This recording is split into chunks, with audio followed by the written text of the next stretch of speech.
Bună, dragii mei! Bine ați venit la previziunile voastre pentru energia lunii noiembrie.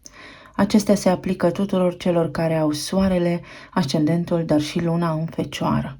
Să vedem despre ce este vorba pentru voi dedicat, pentru că și luna noiembrie este una intensă. Începem cu partea de astrologie și apoi continuăm cu citirea în tarot. Pe 4 noiembrie, Saturn, lordul karmei, își reia mersul direct în Pești, în casa voastră a 7-a. Casa a 7-a vorbește despre relațiile conștiente 1 la 1, cu partenerul de viață, cu ai mei clienți, cu ai mei parteneri de afaceri sau cu cei mai buni prieteni. Este o casă a relațiilor. Peștii sunt arhetipul iubirii necondiționate, arhetipul infinitului, al visării, al iluziilor, al imaginației, dar și al confuziei. Iar Saturn este arhetipul care ne ajută să ne maturizăm și să structurăm tot ceea ce ține de viața noastră. Fiind o casă a relațiilor încă din martie, când Saturn a intrat în retrogradare, posibil voi să fie avut aici tot soiul de restricții. În a încheia parteneriate noi, în a găsi clienți noi dacă sunteți antreprenori sau în relația cu partenerul vostru de viață, cu care aveți o relație conștientă 1 la 1 și de lungă durată. Saturn este cel care ne pune limite. Nu în sensul rău, ci pentru că vrea o structură solidă în tot ceea ce atinge. Este un arhetip procedural corect. Absolut toate lucrurile care sunt învăluite de confuzie și neînțelegeri, Saturn vine și le atinge. Limitează, dar atâta timp cât noi evoluăm și conștientizăm ceea ce se petrece, ne și dă. Ne dă fix cât credem noi că merităm. În contextul în care v-ați simțit izolați sau în contextul în care ați simțit că parteneriatele voastre nu funcționează în această perioadă, acum aveți ocazia să faceți lucrurile cu mai multă maturitate, să vă uitați mai atent către ceilalți, pentru că prin interacțiunea cu ceilalți noi conștientizăm ce se petrece în sufletul nostru. Dacă voiam să închei o afacere nouă și mergeam la discuții stresat, afacerea respectivă nu se concretiza. Cam astfel lucrează Saturn. Saturn ajută în această lună să ne trezim din visare. De ce? Pentru că tot aici, în casa a 7-a, se găsește și guvernatorul peștilor, Neptun, care ne împinge către visare, către iluzie, către a nu avea limite. Sunt două arhetipuri diametral opuse care în această lună vor juca un rol important în relațiile noastre. Putem avea reușită de acum înainte, da, cu maturitate, cu minte limpede și cu intenții foarte bine structurate. Mai departe, pe 8 noiembrie, Venus, planeta iubirii și a banilor, intră în semnul balanței în casa voastră a 2-a. Această casă are legătură cu stima de sine, cu banii, cu lucrurile pe care noi punem preț, cu resursele materiale, dar și cu iubirea. Venus este guvernatoarea acestei case, doar că în această casă de drept se regăsește Taurul. Balanța este semnul relațiilor conștiente 1 la 1. Vă poate aduce aici, pentru că Venus este o energie foarte magnetică, o nouă iubire. Sau vă poate aduce spor la bani, prosperitate. Să vedeți cum dintr-o dată, pe plan financiar, lucrurile pentru voi intră în armonie. Este o lună în care veți găsi resurse financiare să vă satisfaceți și micile plăceri, dar să fiți deopotrivă și chibzuiți în a vă face economii. Balanța este un semn al artei, iar Venus aici, în această lună, vă împinge către frumos, către achiziții de articole vestimentare. Iar balanța spune că totul trebuie să fie în echilibru, că trebuie să avem un plan structurat, că trebuie să facem lucrurile într-o manieră foarte organizată pentru a nu ajunge în dezechilibru. Pentru alții dintre voi s-ar putea să vedeți cum, la nivel de bani pe care îi câștigați acum, aveți mai mult spor pentru că primiți ajutor sau pentru că lucrurile pot să meargă bine și la serviciu. Venus în balanță aici în casa a 2-a mai poate aduce și promovare sau creștere financiară, fie din salariu, fie din alte venituri. Pe 10, Mercur, planeta gândirii, a intelectului, a comunicării, intră în semnul Săgetătorului în casa a 4-a. Casa a 4-a ne vorbește despre trecut, părinți, spațiul locativ, casa în care locuiesc, familia mea, trecutul meu, rădăcinile mele.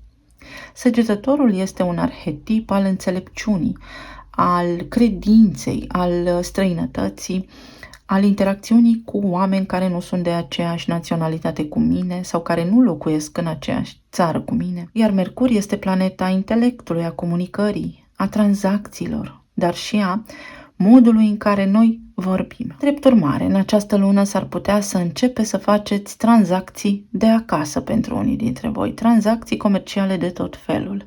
Sau, pentru alții dintre voi s-ar putea să vă vină idei să vă relocați, să vă mutați din țară, să vă stabiliți domiciliul într-o altă țară față de cea în care v-ați născut. Tot aici s-ar putea acum să începeți comunicarea cu cineva care nu este în țara voastră sau să începeți un serviciu care să fie de acasă, cum se spune acum telemuncă sau work from home, dar care să implice o corporație care să nu fie cu sediul central în țara în care locuiți voi. Puteți începe niște studii în acest moment pentru că acasă la voi vă simțiți cel mai bine, să faceți cursuri, să găsiți pasiunea, bucuria, să vă satisfaceți mintea, să vă satisfaceți intelectul. Mai departe, pe 13 octombrie, avem parte de o frumoasă lună nouă în Scorpion, în casa voastră a treia. Casa a treia vorbește despre comunitatea din care fac parte, despre mediul de pe lângă casă, drumurile pe distanțe scurte, familie extinsă sau frați, surori, verișori, unchi, rudele mele, chiar și vecini. Tot această casă vorbește despre tranzacții comerciale pentru că este casa guvernată de drept de Mercur. Scorpionul este un arhetip profund. Este arhetipul prin care noi ne putem vindeca, ne putem regenera, ne putem transforma. Scorpionul înseamnă moarte și renaștere. Iar o lună nouă spune noi intenții, idei noi, planuri noi de viitor. În acest context, pentru că la voi se va produce în casa a treia, sunt planuri noi, dar care să poată fi realizate într-un termen foarte scurt, de vindecare, de comunicare. Ceva, o idee genială care se naște acum și dă roade repede.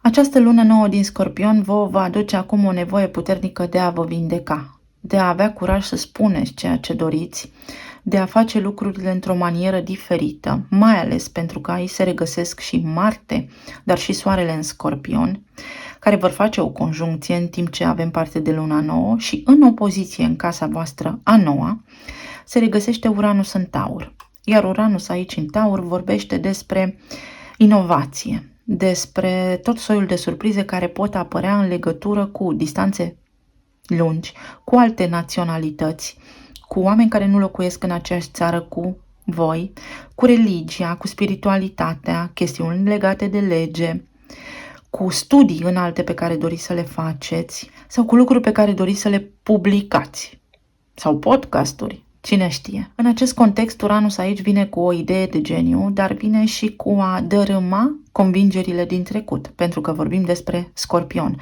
Ceva pleacă pentru ca altceva să vină. Vă pot veni acum idei cum să faceți să vă extindeți în străinătate sau poate inclusiv să vă mutați în străinătate. De ce? Pentru că pe 22 Soarele se mută în Săgetător, în casa a patra, și la 2 zile după, pe 24, Marte se mută în Săgetător. Iar Săgetătorul este arhetipul care vorbește despre străinătate. În casa a patra, o altă casă sau casă în străinătate, un nou domiciliu în afara țării. Veți avea foarte mult entuziasm, vă veți simți foarte bine în casa voastră, dar, așa cum am spus, vă pot veni acum tot soiul de idei. Cum ar fi dacă m-aș muta definitiv din țară? Cum ar fi dacă m-aș muta definitiv din această casă pentru a locui în altă parte? Mercur, pentru că se regăsește și el aici, va fi un dans așa destul de complex între Mercur, Soare și Marte, vă va spune stai puțin că trebuie să iei în calcul toate datele problemei și să vezi imaginea în ansamblu, să vezi întreg tabloul. Tu poți să-ți schimbi domiciliul, dar trebuie să iei în calcul și distanța dintre casa ta și locul unde lucrezi, sau casa ta și școala copiilor în cazul în care aveți copii. Tot aici s-ar putea să primiți foarte multe vizite, cineva să vă viziteze din străinătate și să stea o perioadă mai lungă de timp la voi. Sau voi acum să găzduiți tot felul de petreceri, tot felul de vizite, de întâlniri cu ai voștri prieteni la voi în casă. Iar pentru alții dintre voi s-ar putea să existe și o ușoară tensiune la voi în casă pentru că vă doriți mai multă liniște, dar va fi agitație din diverse motive. Și nu în ultimul rând, pe 27 noiembrie avem parte de luna plină din Gemeni, din casa voastră a 10-a. Această casă are legătură cu profesia, cu chemarea sufletului nostru, cu menirea noastră aici pe pământ. Este o casă publică. Cariera mea, numele, renumele, prestigiul și faima. Ce fac eu aici? Păi gemenii vorbesc despre a cerceta. Gemenii vorbesc despre comunicare, intelect, comerț. Iar luna plină spune finalitate, închidem o situație, finalizăm un ciclu, ne detașăm de ceva ce nu ne mai servește sau corectăm acțiunile din ultimele 6 luni. Gemenii vă pot aduce pe calea cunoașterii. Să începeți ceva nou, să studiați acum pentru o specializare într-o anume direcție, pentru reconversie profesională. Pentru alții dintre voi poate însemna că schimbați departamentul din care lucrați acum, iar dacă sunteți la pensie, să începeți să studiați ceva sau să începeți să vă delectați prin comunicare, prin mediul online sau prin a citi mai mult, pentru că informația este putere, cunoașterea este putere. Eu vă doresc tuturor să aveți o lună minunată, să fiți bine sănătoși și iubiți și să vedem ce ne spune și energia cărților oracol.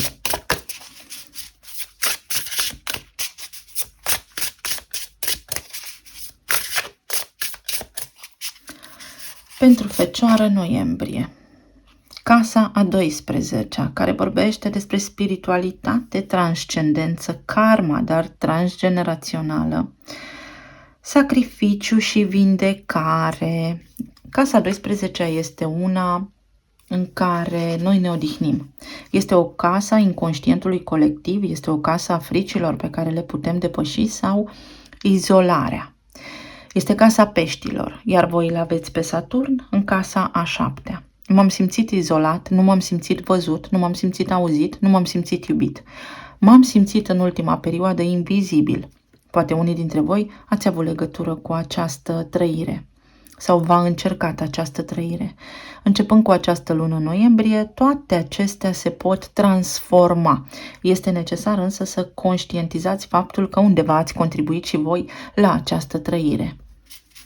Casa 12 mai vorbește și despre sacrificiu. Poate unii dintre voi ați simțit că v-ați sacrificat în relația pe care ați avut-o sau pe care o aveți, iar alții dintre voi s-ar putea să descoperiți acum că undeva, cumva, într-o oarecare măsură, cineva v-a sacrificat pe voi. Fie a ales afacerea, fie a ales colegii, fie și-a ales prietenii și nu pe voi. Vorbim aici despre partenerul de viață. În această lună se face schimbarea polilor de putere și veți deveni voi vedeta. Mai departe avem planeta Jupiter. Jupiter în acest moment pentru voi se regăsește în Taur în casa a 9-a și tot acolo îl avem pe Uranus în perioada de retrogradare în opoziție cu acea lună nouă din Scorpion despre care v-am vorbit. Vorbim despre străinătate, vorbim despre credințele mele, despre spiritualitate, despre lucrurile care nu-mi plac în lumea în care trăim. Unii dintre voi doriți să faceți ceva, vă simțiți restricționați din toate punctele de vedere sau pur și simplu nu mai vreți să vă supuneți unei structuri vechi. Alții dintre voi, după cum spuneam, aveți o idee destul de prezentă în minte legată de străinătate sau poate faceți o comparație între cum a fost când ați fost în străinătate și cum este acum. În tot cazul, în această lună, Jupiter vă poate aduce vouă abundență pentru că se regăsește în semnul Taurului, care vorbește despre bani, despre stimă de sine, despre iubire, dar și despre resursele mele financiare. Ceva ce are legătură cu străinătatea se petrece aici pentru voi, fie puteți să întâlniți pe cineva alături de care să începeți o poveste de iubire, dar care să nu fie din aceeași țară cu voi și tocmai de aceea să vă vină vouă ideea să vă mutați sau să vă vină ideea să vă mutați pentru a câștiga mai mulți bani. Ambele pot intra aici în discuție, ambele se pot aplica. Jupiter este și el coguvernatorul peștilor, acolo unde în casa a 7-a acum Saturn își reia mersul direct și spune: dacă ai avut provocări până acum în relația ta, acesta este un moment bun să înveți din asta. Jupiter înseamnă din student, mă transform în profesor. Sunt profesor pentru cineva, dar sunt student în continuare pentru mine toată viața. Ce am învățat din relațiile noastre până acum?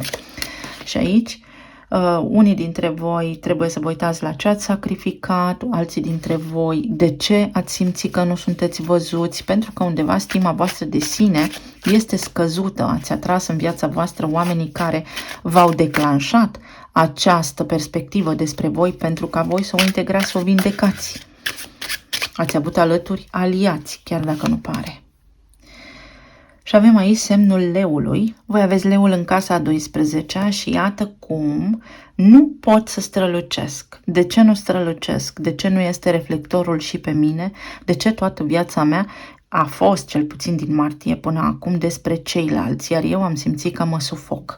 Asta spune aici casa a 12-a, dar și arhetipul leului.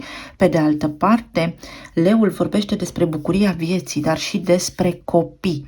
Poate unii dintre voi v-ați simțit cumva izolați pentru că aveți copii și nu ați avut libertate de mișcare. Să ieșiți în oraș, să vă bucurați de viață, să vă urmați pasiunea. Creativitatea voastră nu a mai ieșit la suprafață pentru că ați fost obosiți. Sau v-ați simțit izolați de partenerii voștri de viață. V-ați simțit izolați pentru că nu v-ați bucurat în relația în care ați fost sau sunteți, sau în relația din care ați ieșit și v-a lipsit bucuria, pasiunea. Totul era cumva platonic, era confuz, nu știam ce se întâmplă de astăzi pe mâine. Avem numărul 11 și mătura. Facem curățenie. Să îndepărtăm lucrurile nedorite din viața noastră. Să purificăm ceea ce nu funcționează. Să facem curățenie la orice nivel. Să resetăm complet modul în care gândim. Să ne mutăm din percepție în perspectivă și restaurarea armoniei. Casa 11-a pentru voi este în rac. Și casa 11 vorbește despre viitor, despre grupurile sociale din care faceți parte, despre idealurile voastre înalte. Racul vorbește despre casă, familie, tradiție. Undeva, cumva, într-o oarecare măsură, voi ați luat o decizie care a fost influențată chiar și subtil de familia voastră și în acest moment este bine să conștientizați aceste lucruri. Sau deciziile pe care le puteți lua voi începând cu luna noiembrie, este necesar să înglobeze și familia voastră, pentru că aici veți avea foarte mult liber arbitru. Unii dintre voi s-ar putea să vă îndepărtați de unii membri ai familiei, alții dintre voi s-ar putea să vă apropiați de unii membri ai familiei voastre. Ambele variante sunt posibile. Avem numărul 27, păi o avem pe Venus în balanță în casa a doua și pe Saturn în pești în casa a 7-a. Iar Venus cu Saturn, când sunt în aspect favorabil, vorbesc despre relații de lungă durată. Și aici avem lupa. Să văd lucrurile în detaliu, să mă uit mai atent la ce se petrece în jurul meu, cu claritate, să mă interesez mai mult, să capăt mai multă claritate, dar să verific și o informație din mai multe surse. Documente care se pot semna și informații pe care le pot afla. Iar în casa noua aveți, după cum spuneam, Taurul, care vorbește despre bani. Unii dintre voi s-ar putea să aveți la nivel de relații niște provocări cu banii, fie voi, fie partenerii voștri, și să fie mereu o dispută în această zonă financiară, iar alții dintre voi s-ar putea să aveți la nivel de relații provocări în ceea ce privește stima de sine. Lucrurile acestea pot fi scoase la suprafață. Puteți acum să înțelegeți că dragostea nu se măsoară în bani. Mesajul acesta rezonează cu cineva dacă l-am spus. Și avem numărul 6 și lebedele, sufletele pereche, flacăra geamănă, încredere, lucruri care pot să iasă la suprafață, uniune, conexiune de suflete pereche, dar profundă, și fluiditate, lucruri care merg ușor. Iar acesta poate fi un 6 de cupe, exact așa este simbolizat. Îmi găsesc dragostea vieții mele, dar într-un moment din viața mea în care lucrurile sunt puțin complicate sau poate mi-am întâlnit iubirea vieții mele, dar nu pot fi cu ea. În această lună trebuie să căpătați o perspectivă mai înaltă pentru că este nevoie prin casa 12 să vindecați niște frici și să faceți un următor pas. Evident că veți fi supuși unor teste unde să vă exercitați liberul arbitru. Vreți să faceți un pas înainte sau lăsați viața să decidă pentru voi? Hai să vedem. Fecioară. Ia uite, a căzut 3 de spade și 10 de monede. Banii, familia, stabilitatea. La nivel de relații.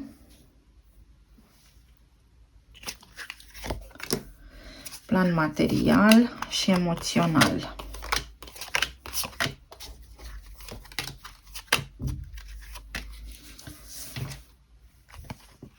În zona relațiilor aveți 5 de monede, 8 de spade și 6 de bâte. Aveți foarte multă putere voi, în mâna voastră, pentru că nu aveți nicio arcană majoră aici.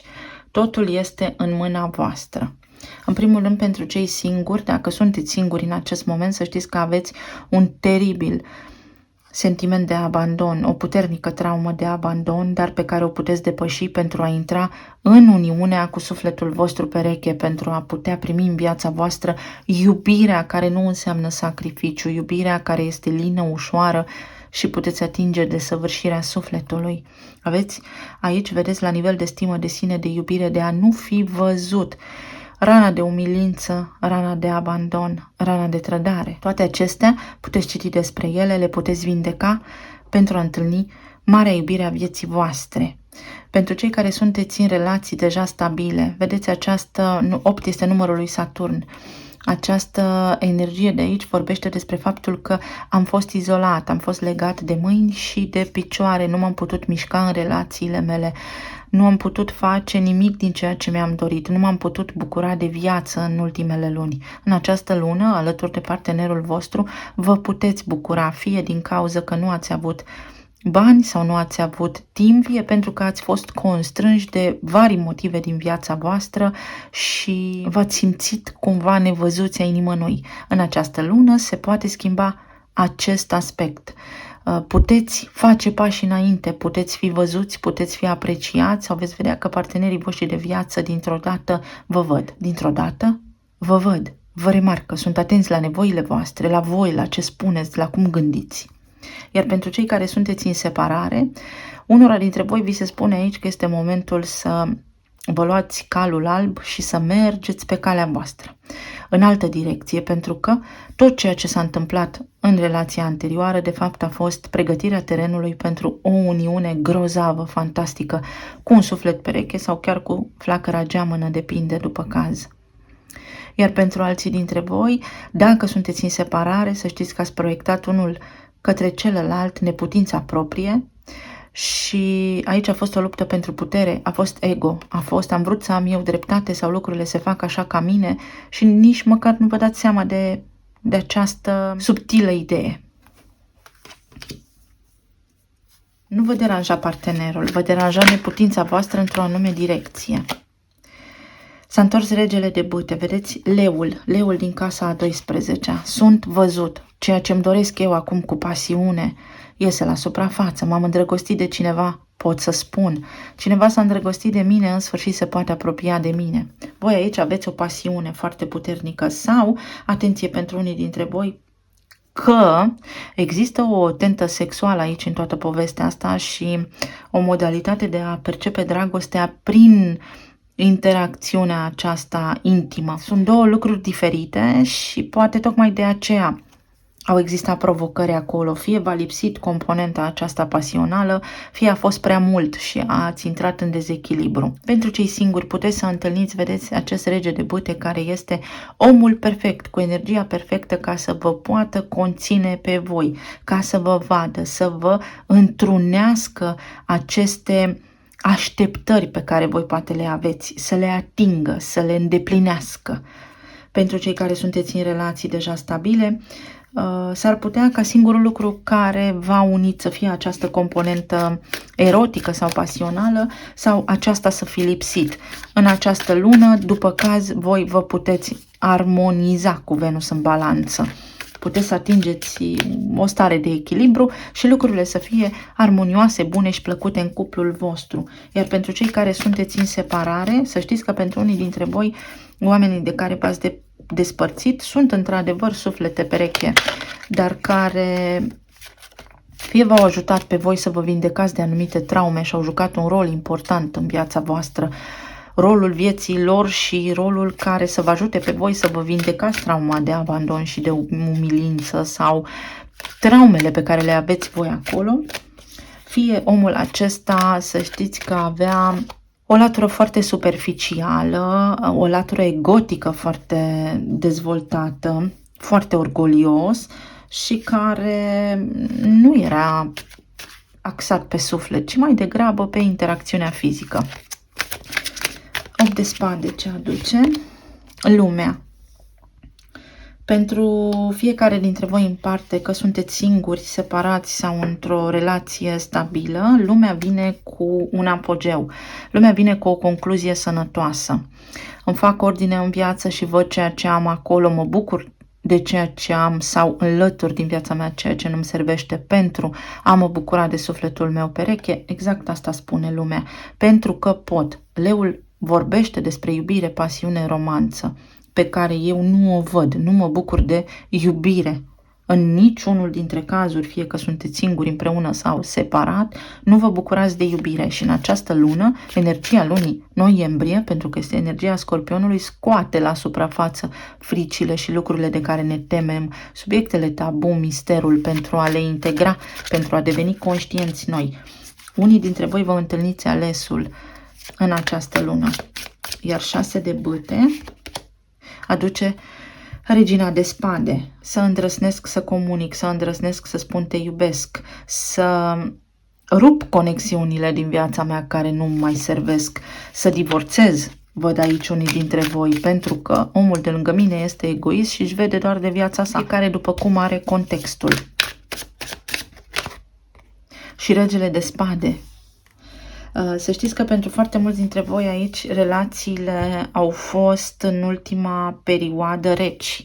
Deci a lipsit iubirea, bucuria, râsul, pasiunea de a trăi, ceea ce pe mine mă bucură în această viață. Și în acest context, în această lună noiembrie, să știți că vă puteți întâlni alesul sau puteți ajunge la o concluzie foarte sănătoasă alături de partenerii voștri de viață, unii dintre voi să vă separați, iar alții dintre voi să reaprindeți flacăra iubirii acolo. Pentru că lipsește Fecioară, noiembrie. Unii dintre voi ați fost ca și colegii de cameră sau ca doi străini, nici nu vă vedeați unii cu ceilalți. Intervenție divină, liniște, karma. Da, se închid niște cicluri karmice aici. Jupiter este divinitatea, da, guvernatorul peștilor alături de Neptun, și Saturn este karma și avem karma și dharma. Ce fac bine și ce las să plece din viața mea. Iar în această lună puteți înțelege aceste lucruri.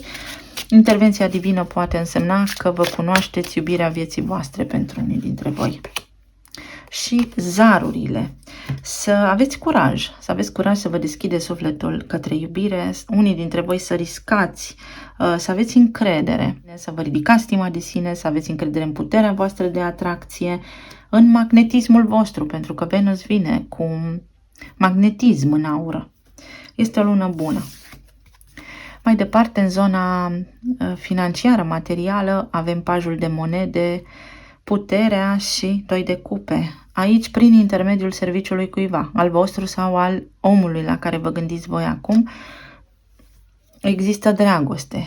Ori voi v-ați îndrăgostit de un coleg de serviciu, ori un coleg de serviciu s-a îndrăgostit de voi. Și uite leul. Leul în casa 12, dar este o dragoste secretă la voi la serviciu. Fie aflați despre o dragoste secretă la voi la serviciu a cuiva cu altcineva, fie voi aveți pe cineva la serviciu și este o dragoste secretă. Pentru alții dintre voi aici aveți ceva interacțiune sau chestiuni legate de copiii voștri pe care le veți duce la bun sfârșit în această lună. Fie ei se vor simți mai sănătoși, mai puternici și respirați ușurați, fie primiți niște bani, vi se face o ofertă de muncă, o nouă colaborare, un nou contract de muncă, o nouă afacere, noi clienți, dar este creștere financiară aici. Sunteți văzuți, măcar în zona aceasta, să meargă lucrurile bine. Ce înseamnă pajul de monede aici? Este un rezultat. În această lună veți vedea un rezultat. Puterea din nou, vedeți? Este o conexiune puternică între voi și cineva de la locul de muncă sau cineva de la locul vostru de muncă s-a îndrăgostit de voi. Ceva legat de profesia cuiva este aici. Vă atrageți așa de la distanță, este un magnetism nebănuit. Pentru alții dintre voi veți fi recunoscuți, este recunoaștere. Sunt aplauze la scenă deschisă aici pentru voi.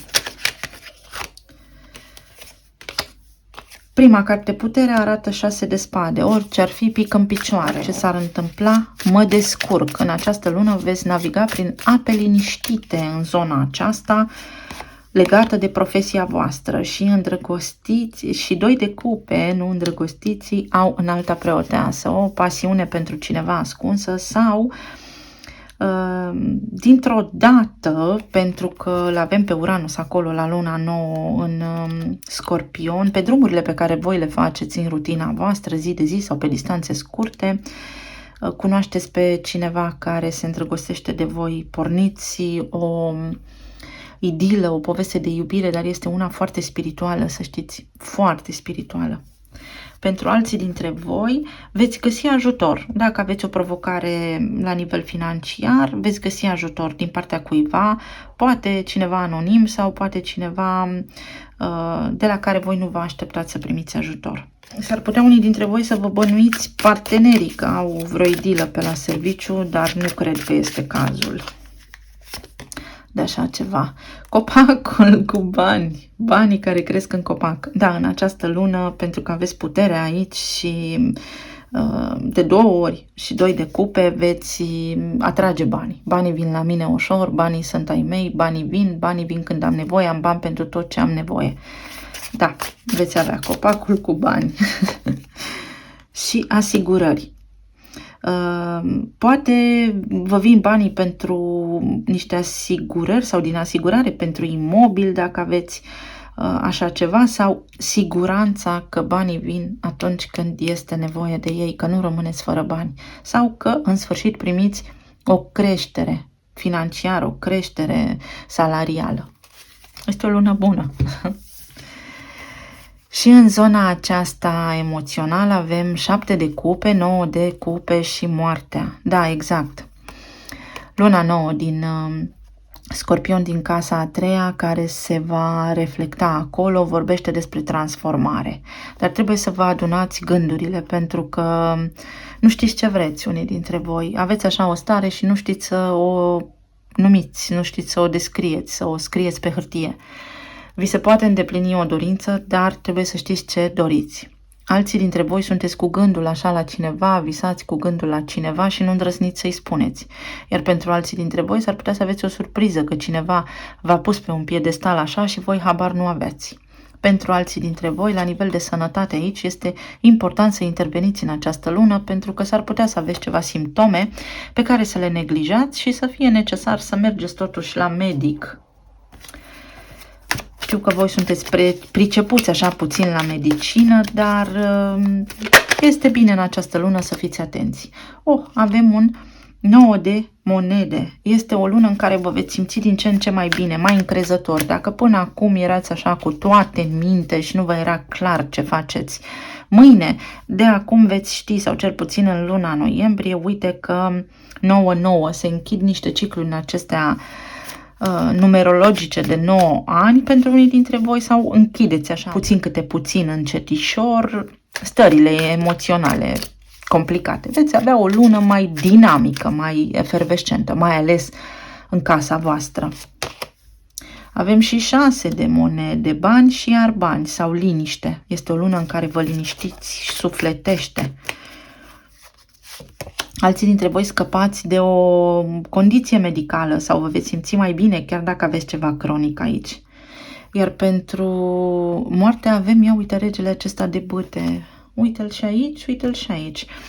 Pentru unii dintre voi s-ar putea să vă simțiți așa de bine pentru că a apărut o a treia persoană în viața voastră, cineva care strălucește, cineva care vă vede pe voi strălucitori și voi să fiți într-o relație cu cineva și asta să fie aici, de fapt, provocarea și confuzia voastră. Pentru alții, uite, nu pot să înaintez, m-am îndrăgostit, soarele, m-am îndrăgostit și nu pot să spun, nu pot să avansez, de rușine, de teamă, pentru unii dintre voi. Pentru alții dintre voi, nici măcar nu știți cine vă așteaptă. Este cineva pe linia voastră temporală aici, o iubire foarte profundă, o iubire a vieții voastre, să știți.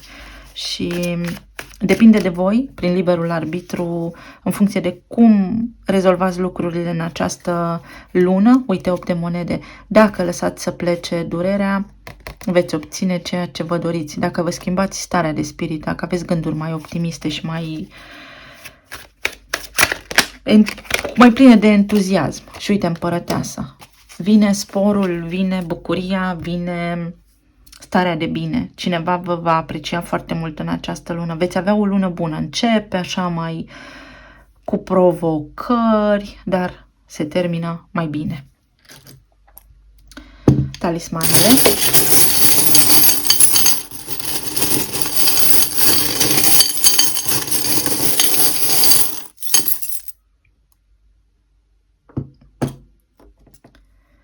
Dopamină.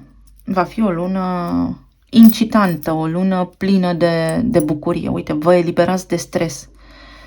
De stres, da? Dopamina este opusul cortizolului, deci clar vă veți simți mai bine. Vedeți, este ceva karmic aici care se încheie. Puteți curăța o karmă puternică, dar este alegerea voastră. Veți vedea prin evenimentele care se întâmplă, nebun după tine, da? Ați stârnit cuiva pasiune sau cineva va stârni vouă interesul foarte tare și are legătură cu ideea asta de suflete pereche foarte puternică, pentru că avem trezirea spirituală aici și pe Alice în țara minunilor. Ceva foarte magic și foarte mistic așa. Dar vedeți că aici voi, cu credința sau în funcție de convingerile voastre, veți avea succes sau nu. Și uitați-vă în subconștientul vostru acolo, pentru că aveți niște convingeri care vă trag în jos, vedeți? Vă puteți elibera, am o statuie a libertății aici, dar aici am cobra și o altă statuie a libertății. Este ca și când în acest moment în mintea voastră ar fi doi oameni, două gânduri. Nu știu ce să fac, stânga sau dreapta. Sau pentru unii dintre voi aici s-ar putea să fie energie sexuală și să fiți voi cumva contrariați sau pudici. Nu-mi dau seama exact, că sunteți foarte mulți. Trebuie să vă liniștiți puțin. Unii dintre voi veți face niște intervenții din acestea chirurgicale, estetice. Unii dintre voi, alții dintre voi curățați ceva, vă îngrijiți, vă tundeți, vă aranjați. Uite, focul pasiunii și aici avem balanța care spune că trebuie să fie mai echilibrată puțin povestea. V-ați îndrăgostit foarte tare sau vă apasă așa niște griji foarte puternic, dar trebuie să vă liniștiți puțin. Două bărci, vedeți, unul dintre voi aici este restricționat, în timp ce celălalt este mai liber. Sau asta a fost provocarea, că voi ați fost tradiționali și ei nu. Sau invers, se poate aplica și așa și așa. Și în această lună se poate destinde puțin atmosfera, să știți că este o lună cu o tentă magică așa și erotică pe alocuri. Niște calcule pe care le faceți aici, care sunt bune, sunt favorabile. La nivel financiar este o lună bună, vă descurcați, o situație, ia uite, vă întâlniți jumătatea, vedeți? Jumătatea perfectă. Unii dintre voi veți avea parte de o iubire așa romantică, ruptă din bază, vă scrieți versuri, o veste care vă bucură foarte tare. Iar aici avem din nou moartea, se transformă ceva foarte puternic. Aici se transformă ceva foarte puternic. Veți fi foarte pasionali, foarte magnetici, așa, pentru ceilalți. Intervenția divină și veți vedea semne. Acum veți comunica sau atenție la ce spuneți, că aia reflectați, aia manifestați, ce gândiți, aia trăiți. Atenție la dulciuri sau poate unii dintre voi vedeți faceți niște analize, niște examene. Atenție și la paraziții intestinali, să știți, unii dintre voi. Uite, cineva este cu ochii pe voi sau voi cu ochii pe drumuri. Chef de aventură, să fac ceva nou, să mă mut, să mă mișc, să vizitez, să circul. Unii dintre voi într-o călătorie inițiatică, iar alții dintre voi vă eliberați de o povară, de încărcătură emoțională negativă. Dulce. Vorbiți cu cineva și sunt așa discuții mai mieroase, vorbe dulci. Atenție la fertilitate, pentru alții dintre voi se schimbă o situație, vă eliberați de o tensiune, uite, măsurătoarea, totul trebuie făcut cu măsură. Vedeți aici, totul este la 2, câte 2 simboluri din fiecare. Puteți avea parte de o întâlnire foarte pasională cu cineva sau foarte romantică. Aici este un glonț, direct la țintă. Ați stârnit pasiunea cuiva sau cineva este în gândul vostru? Pentru alții dintre voi, o iubire din trecutul vostru poate reapărea aici. Și avem semnul Racului în casa 11-a spre viitorul vostru și Săgetătorul din casa a 4-a. Ce faceți voi acum are legătură cu viitorul vostru. Este o lună pentru făcut planuri de viitor, să știți. La nivel de iubire se eliberează ceva acolo din calea voastră, la nivel de iubire, de stimă de sine.